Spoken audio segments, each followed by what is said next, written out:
I started to feel this love for instruction because I got to help some people with it. And so things progressed. 2 years in law enforcement, then I got firearms instructor, and because I had this interest in firearms and kind of figuring things out. And then I got on the SWAT team, same time, 2003. So that's, I spent 18 plus years on the SWAT team and ended up being the sniper team leader and then eventually the team leader for the team. But it was becoming the lead firearms instructor for Washington State that got me the experimentation that I needed, because I was starting to figure out, how do I get somebody through a shot? How do I get a police officer to concentrate on a trigger press when it's the only thing that's going to save them or somebody else? And it came to me one day. It was just totally by accident, because I'd heard all the normal stuff in firearms instruction. Front sight, front sight, front sight. You stare at your front sight hard enough and things are just going to work out for you. Well, that just doesn't happen, because in most gunfights, most people will tell you they never even see their sights. So I had this recruit that we had one in every class. We call him Nervous Nelly, right? I mean, this guy was just super anxious, and you can tell the different personalities that people have. Just when you put a gun in their hand, they're nervous. And this cat, all of his movements were super fast, and he was just a jittery dude, right? Nervous Nelly.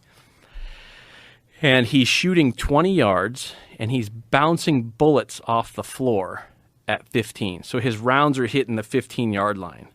And I'm like, oh, my God. It doesn't put a lot of confidence in the police force.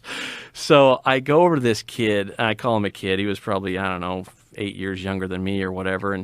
And I get on the driver's side of his pistol. I'm looking at his finger. I'm like, okay, I want you to press the trigger just to the pressure wall. Don't make it go off. He's like, okay, yes, sir. And as soon as I got done with that instruction, his finger moved, right, to the pressure wall. I'm like, okay, start pressing the trigger, but don't make the gun go off. And so as soon as I saw his finger move, I'm start talking to him. All right, keep pressing, keep pressing, keep pressing, keep pressing. And as I'm watching his finger, I'm looking at this and I'm like, it's moving at the same rate I'm talking. And he's working through it, and all of a sudden, bow, it goes off as a surprise right through the 10 ring and the target. He's like, sir, that scared the crap out of me. I'm like, yeah, it's supposed to. So then the next time he shoots again, and I changed my cadence of speech, which changed his cadence of movement. And that's when the light bulb went off for me. I'm like, okay, we got to figure this out. I had complete control of this kid's mind at this time. But I had to get him to do that. And that's where this whole thing started into neuro-linguistic programming and all the sciences that we went down the rabbit holes on to really figure this stuff out. And so what did you learn from neuro-linguistic programming that applied? Because I didn't know what that was. Right. I'm just a simple guy, right? Can we get coffee in here?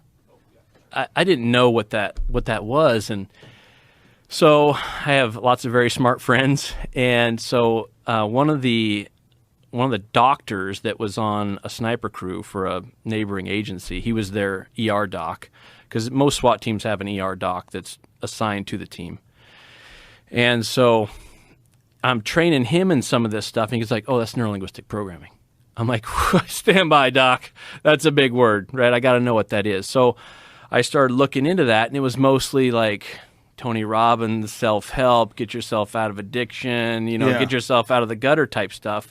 But what I took it as is it was the route to concentration, because what you say is what you think.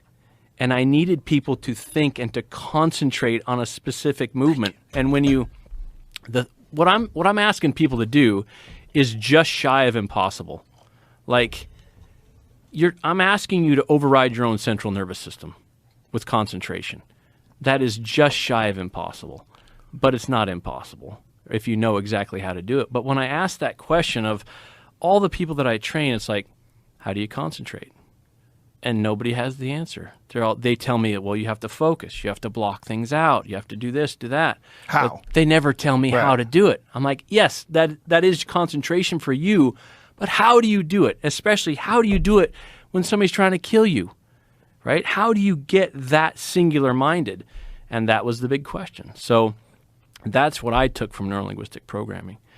And so I wrote what is called the Mental Mechanics and Instructor's Guide, and it had kind of the sequence of drills and how to get somebody's mind into this. And there was a guy at the academy that we did not like each other. And for some reason, he was a kinesthesiologist, or almost. He was a big martial arts guy, knew movements, knew how to train movements.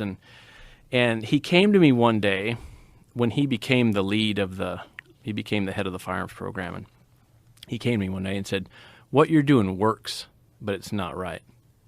I'm like, "Okay, I need to know what's right then." So he goes, "You got to take my class." I'm like, "Okay, sign me up." Right? So in that class is where I learned about open and closed loop control systems. I learned about visual proprioception, how you actually aim and how you don't have to put consciousness into an aim.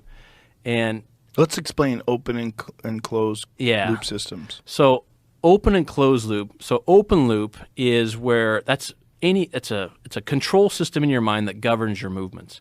And open loop is where your mind wants to go because it's efficient, it's smooth, it's automatic, right? So when you first learn a movement, you may learn it in steps, and it's very choppy, and you have to think about each specific motor program that you're doing. But then you eventually put that into a package through practice, right? So we go from the cognitive stage of learning to practice stage with the goal of becoming automatic. And that's where they do the same thing with shooting, but in shooting, the only thing you're getting more efficient at is bracing you for recoil. You're not getting more accurate. I mean, there's 80-year-old dudes that come to my class that have been doing it this way for 70 years, and they just get worse, right? Shooting is one of the only things, the more you do it, the worse you get, especially in archery. If you're doing it wrong. Yeah. If you just follow the natural path of the human mind in learning, you're going to get worse because you're going to get more efficient. Your subconscious thinks you're getting better because you're getting better at bracing for impact. That's what it's built for. But consciously, we know, like, I didn't control that one. And then it's like, well, I control about 50% of them, right? And then it just gets worse and worse. So your mind open loop means your brain, Huberman's going to kill me for this because this is so simplistic, right? And I'm sure he gets way into this. But open loop is your brain sends a motor program to the effector. The effector is just the muscle group that receives it. So in that, the muscle or the motor program is usually too fast for you to gain feedback in it, like shooting a basketball, swinging a golf club, right? Those are all movements that have to be smooth to keep the totality of the movement going. But in shooting, if you use open loop for the trigger, it's too fast.